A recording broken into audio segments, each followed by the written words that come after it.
নমস্কার, আপনারা দেখছেন অ্যাস্ট্রোলজার ডক্টর গৌতম শাস্ত্রীর ইউটিউব চ্যানেলটাকে যারা এখনও সাবস্ক্রাইব করেননি তাদের উদ্দেশ্যে বলবো চ্যানেলটাকে সাবস্ক্রাইব করে পাশের বেল আইকনটাকে ক্লিক করে রাখুন, তাতে যে কোনো ভিডিও আপলোড করলে ভিডিওগুলোর নোটিফিকেশন আপনাদের কাছে যাবে এবং ভিডিওগুলো দেখতে পারবেন। যেমন আজকে আলোচনা করব মিথুন রাশির যারা জাতক জাতিকারা রয়েছেন তাদের কেমন যেতে পারে আগামী 2024 সালের এই মার্চ মাস। 2024 সালের মার্চ মাসের গ্রহ নক্ষত্রের যে অবস্থান থাকবে রাশির সাপেক্ষে, অর্থাৎ মিথুন রাশির সাপেক্ষে বুধের যে অবস্থান, সেখানে কিন্তু বিশেষ করে দেখা যাচ্ছে যে সেই বুধ অবস্থান করবে দশম এবং একাদশের বেশ কিছু, অর্থাৎ নবমে কিছু দিন কানেকশন পাবে এবং তারপরে দশমে কানেকশন পাবে এবং তার সঙ্গে সঙ্গে কিন্তু দ্বাদশপতি এবং একাদশপতি তার কানেকশনও কিন্তু থাকছে ওই নবম দশম দিয়েই। সুতরাং যে মিথুন রাশির যারা জাতক জাতিকারা এমনিতে এরা সিদ্ধান্ত নিতে সমস্যায় ভোগে, কোনো কোনো ক্ষেত্রে যে এই করবো বলে অনেক সময় তারা পিছিয়ে পড়ে।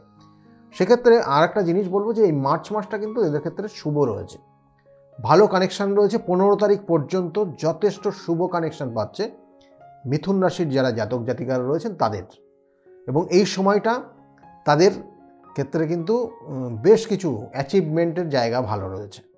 শরীর স্বাস্থ্যের ক্ষেত্রে যদি বলতে হয় তাহলে শরীর স্বাস্থ্যের ক্ষেত্রে কিন্তু যারা বয়স্ক আছেন, বয়সজ্যেষ্ঠ যারা রয়েছেন, তাদের হার্টের প্রবলেম বা কোনো ক্রনিক ডিজিজের আক্রান্ত হতে পারেন, বা যারা হয়ে আছেন অলরেডি তাদের ক্ষেত্রে কিন্তু এই জায়গাটা এই রকমই চলবে।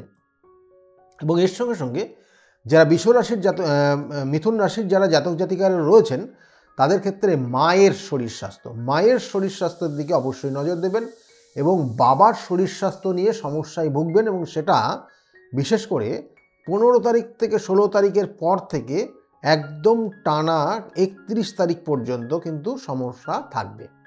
সেক্ষেত্রে অবশ্যই সতর্ক হতে হবে আপনাকে এবং কোনো ডাক্তারি পরামর্শ ভীষণভাবে নেওয়ার আমি বলবো প্রয়োজন। এবং এর সঙ্গে সঙ্গে যে মিথুন রাশির যারা জাতক জাতিকারা রয়েছেন তাদের ক্ষেত্রে আর একটা জিনিস রয়েছে যে সপ্তমপতি একাদশে কানেকশন পাচ্ছে। নো ডাউট এটা ভালো, সপ্তমপতির অর্থাৎ লাইফ পার্টনারের জায়গাটা নো ডাউট ভালো রয়েছে। এবং এর সঙ্গে বিশেষ করে কোনো রিলেটিভ সোর্স, মিথুন রাশির যারা জাতক জাতিকারা রয়েছেন তাদের কোনো রিলেটিভ সোর্স থেকে তারা শারীরিক সমস্যায় পড়তে পারে, এবং এটা বিশেষ করে দেখাচ্ছে মামার বাড়ির কোনো বা মাতৃকুলের কোনো মানুষ তাদের ক্ষেত্রে শারীরিক সমস্যায় ভুগতে পারেন মিথুন রাশির জাতক জাতিকাদের এই মার্চ মাস। এবং এই মিথুন রাশির জাতক জাতিকারা যারা রয়েছেন আর একটা জিনিস যে অর্থ প্রাপ্তির ক্ষেত্রে সমস্যা রয়েছে, এবং এই মার্চটাই কিন্তু সম্পূর্ণ মার্চ মাসটাই কিন্তু অর্থের একটা টানাটান থাকবে, এবং তার সঙ্গে দেখবেন যে জমানো অর্থ কিছু বের করতে হচ্ছে, খরচ করতে হচ্ছে। কোনো সময় দেখা গেল যে ইনকাম বিগত দিনের তুলনায় আপনার এখন অনেকটা ইনকামটা কমে যাবে, এবং এই জায়গাগুলো কিন্তু রয়েছে। কিন্তু খরচটা আপনার কিন্তু একই রকম চলছে, খরচটা হয়তো বাড়তে পারে, এটার একটা ইঙ্গিত রয়েছে। মিথুন রাশির জাতক জাতিকাদের ক্ষেত্রে খুব সাবধান, এবং যে কোনো ইনভেস্ট করার ক্ষেত্রে সতর্কভাবে ইনভেস্ট করবেন মিথুন রাশির জাতক জাতিকারা, সেটারই ইঙ্গিত রয়েছে। কারণ যে প্রবলেমটা চলছে সেটা কিন্তু একটা অর্থহানির যোগ চলছে মিথুন রাশির জাতক জাতিকাদের। সেই জন্য মার্চ মাস খুব কেয়ারফুলি চলবেন, কিন্তু তবুও অর্থ কিছু না কিছু বেরোবে।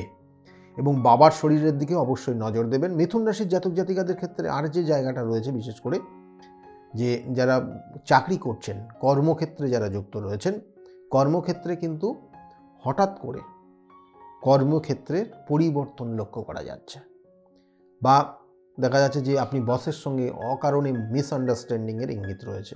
কোনো সময় যে কাজটা করেননি তার দায়ভার আপনার উপর চাপিয়ে দিতে পারে মিথুন রাশির জাতক জাতিকারা। এইগুলো একটু দেখে শুনে চলবেন, তাতে মার্চ মাসটা আপনার ক্ষেত্রে ভালো যাবে। এবং এর সঙ্গে সঙ্গে বলবো যারা ব্যবসা করছেন, ব্যবসার ক্ষেত্রেও কিন্তু ভালো জায়গা রয়েছে, ব্যবসার ক্ষেত্রে খারাপ নেই। নতুন ব্যবসা শুরু করতে পারেন, বা যারা ব্যবসা এখনও ব্যবসা করছেন, নতুন কোনো প্রোডাক্ট নিয়ে ব্যবসা করার একটা আপনার ক্ষেত্রে প্ল্যানিং বলুন বা সোর্স বলুন একটা কাজ করবে এই মার্চ মাস। সেক্ষেত্রে দেখে শুনে ইনভেস্ট করবেন। আমি বারবার বলছি এই সময়টা ইনভেস্ট করার ক্ষেত্রে দেখে শুনে করতে হবে, কারণ একটা অর্থ আপনি যখন ইনভেস্ট করবেন সেক্ষেত্রে আপনার জন্মছকের টোটাল গ্রহ নক্ষত্রের অবস্থান, কোন দশা চলছে, কোন নক্ষত্রের কানেকশন পাচ্ছে, এগুলো কিন্তু পুঙ্খানুপুঙ্খ বিচারের জায়গা রয়েছে। কোন প্রোডাক্টটা নিয়ে ব্যবসা করলে আপনার ক্ষেত্রে উন্নতি হবে, কোন প্রোডাক্টটা আপনার ক্ষেত্রে অবনতির জায়গা তৈরি করবে, কখন ইনভেস্ট করবেন, এগুলো প্রত্যেকটা গাইডলাইন আপনার জন্মছকের পরিপ্রেক্ষিতে এগুলো হয়, সেগুলোর কিন্তু জন্য অবশ্যই তার পুঙ্খানুপুঙ্খ বিচারের জায়গা রয়েছে। এগুলো যদি আপনি এইভাবে এই ধরনের কোনো বিজনেসের মধ্যে ইনভলভ হবেন, তাহলে সেগুলো কিন্তু আপনার জন্মছক অবশ্যই দেখিয়ে নেবেন। এবং এর সঙ্গে সঙ্গে বলবো, যারা চাকরির জন্য চেষ্টা করছেন, কারণ এখানে চাকরির জন্য যারা চেষ্টা করছেন, বিশেষ করে নবমপতি নবমে অবস্থান করছে, এবং এর সঙ্গে সঙ্গে ষষ্ঠপতি কিন্তু সেই নবমে কানেকশন পাবে, এবং দশমে রবির কানেকশন পাবে 15 তারিখের পর, এবং সেই দশমে রবি কানেক্টেড হবে, এবং সেখানে কিন্তু রাহু কানেকশন আছে। সুতরাং এই সকল জাতক জাতিকাদের ক্ষেত্রে, অর্থাৎ মিথুন রাশির যারা জাতক জাতিকারা রয়েছেন, মার্চ মাসের 15 তারিখ পর্যন্ত আপনার ক্ষেত্রে কর্মের প্রাপ্তির যোগ আছে, চেষ্টা করলেই হয়ে যাবে। কিন্তু তারপরে গিয়ে কিন্তু কর্ম পেতে সমস্যা হবে, বা দেখা গেল হওয়া কাজে লাস্ট মোমেন্টে গিয়ে বাধা তৈরি হচ্ছে।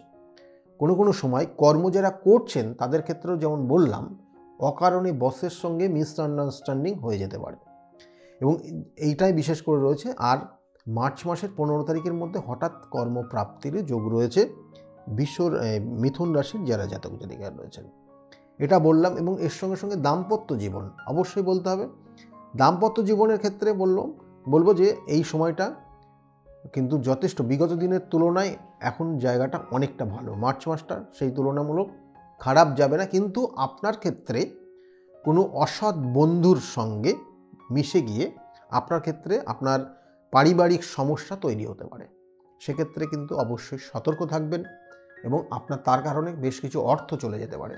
ছাত্রছাত্রী যারা আছে তাদের ক্ষেত্রে বলবো যে এই সময়টা, অর্থাৎ মার্চ মাসটা, তাদের ক্ষেত্রেও কিন্তু এই 15 তারিখের পর, মার্চ মাসের 15 তারিখে মানে 12 তারিখের পর থেকে তাদের ক্ষেত্রে বলবো যে অসৎ বন্ধুর সঙ্গে মিশে গিয়ে মান সম্মান এবং পরিবারের মান সম্মান পর্যন্ত হানি হতে পারে। সেটার কিন্তু ইঙ্গিত রয়েছে মিথুন রাশির যারা জাতক জাতিকারা রয়েছেন এই মার্চ মাসে। খুব কেয়ারফুলি চলবেন, এবং স্টুডেন্ট তাদের পড়াশোনার জায়গাটা নো ডাউট ভালো রয়েছে, কিন্তু পড়াশোনায় মনোযোগ আরও বৃদ্ধি করতে হবে, সেক্ষেত্রে আরও ভালো হবে। হায়ার স্টাডির যোগ রয়েছে, মার্চ মাসে তাদের ক্ষেত্রে কোনো দূরবর্তী স্থানে তারা কিন্তু হায়ার স্টাডির জন্য যেতে পারে।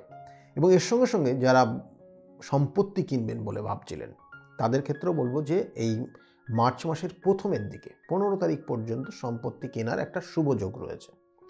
সন্তান নেওয়ার ক্ষেত্রেও কিন্তু এই সময়টা মিথুন রাশির জাতক জাতিকাদের নো ডাউট খুব শুভ কানেকশান রয়েছে, এবং বিবাহের ক্ষেত্রেও শুভ কানেকশান রয়েছে। এই জায়গাগুলো রয়েছে, কিন্তু জন্মছকের আমরা দেখব যে অনেক সময় এই যে হওয়া জিনিস হচ্ছে, হওয়ার কথা হচ্ছে না। কখনো কখনো দেখা গেল যে আপনার একদম পেয়ে যাওয়ার কথা, কিন্তু আপনি পেলেন না। আপনার বিবাহটা কোনো কারণে বাধা হওয়া উচিত না, সমস্ত দিক দিয়ে ঠিক আছে, কিন্তু লাস্ট মোমেন্টে গিয়ে বিবাহটা হলো না। চাকরিটার ক্ষেত্রেও আপনার এই সমস্যা হচ্ছে, কেন হয়? এগুলো জন্মছকের বা আপনার যে দশা অন্তর্দশা চলছে আপনার সঙ্গে পারমিট করছে না। তার জন্য সেগুলোর সঠিক প্রতিকার প্রতিবিধান আছে। হয়তো আপনার কাল সর্পযোগ হয়ে আছে, হয়তো আপনার ক্ষেত্রে শনির 7.5 প্রভাব চলছে, শনির ঢাইয়া চলছে। এগুলো অনেক সময় অনেক জন্মছকে দেখা যায়, এবং এর কারণে দেখবেন যে অনেক মানুষের হওয়া জিনিসটা হতে চায় না। হয়তো আপনার মধ্যে এত প্রতিভা রয়েছে, কিন্তু আপনি এই প্রতিভাটাকে কাজে লাগাতে পারছেন না। আপনার ওই প্রতিভাটা ভাঙিয়ে অন্য মানুষ খুব বড় জায়গায় উঠে যাচ্ছে, কিন্তু আপনি একই জায়গায় পড়ে আছেন। দেখা যাচ্ছে যে আপনার একই পরিবারের আপনার ভাই বা বোন, সে খুব ভালো জায়গায় প্রতিষ্ঠা পেয়ে গেছে, আপনি পাচ্ছেন না। এগুলো আমি বারবার বলি থাকি, এই জন্মছকের কানেকশান, 27টা নক্ষত্র, 12টা রাশি এবং 9টা গ্রহের সমন্বয়ে আপনার জন্মছক তৈরি হয়েছে। আপনার ক্ষেত্রে কোন জায়গাটার সমস্যা সঠিকভাবে তার নির্ণয় করে যদি প্রতিকার প্রতিবিধান করা যায়, আপনিও কিন্তু ভালো জায়গায় অ্যাচিভ করতে পারেন। যদি মনে করেন আমার সঙ্গে যোগাযোগ করবেন, তাহলে অবশ্যই নিচের বুকিং নাম্বার বা অ্যাপয়েন্টমেন্ট নাম্বার বলে যে নাম্বারটা যাচ্ছে সেই নাম্বারে ফোন করুন এবং বিস্তারিত জানতে পারবেন। যাই হোক, আজকের মতো এই পর্যন্তই, কিন্তু যাওয়ার আগে আবার বলবো, যারা চ্যানেলটাকে এখনও সাবস্ক্রাইব করেননি তাদের উদ্দেশ্যে চ্যানেলটাকে সাবস্ক্রাইব করে পাশের বেল আইকনটাকে ক্লিক করে সঙ্গে থাকুন। অনেক নতুন নতুন ভিডিও আগামী দিনে নিয়ে আসবো, এবং অনেক নতুন নতুন ভালো ভালো টিপস যেগুলো করলে আপনার অনেক সমস্যার থেকে আপনি এমনিতেই বেরিয়ে আসতে পারবেন। যাই হোক, আবার কথা হবে পরে। সকলে ভালো থাকবেন। আজকের মতো এই পর্যন্তই। নমস্কার।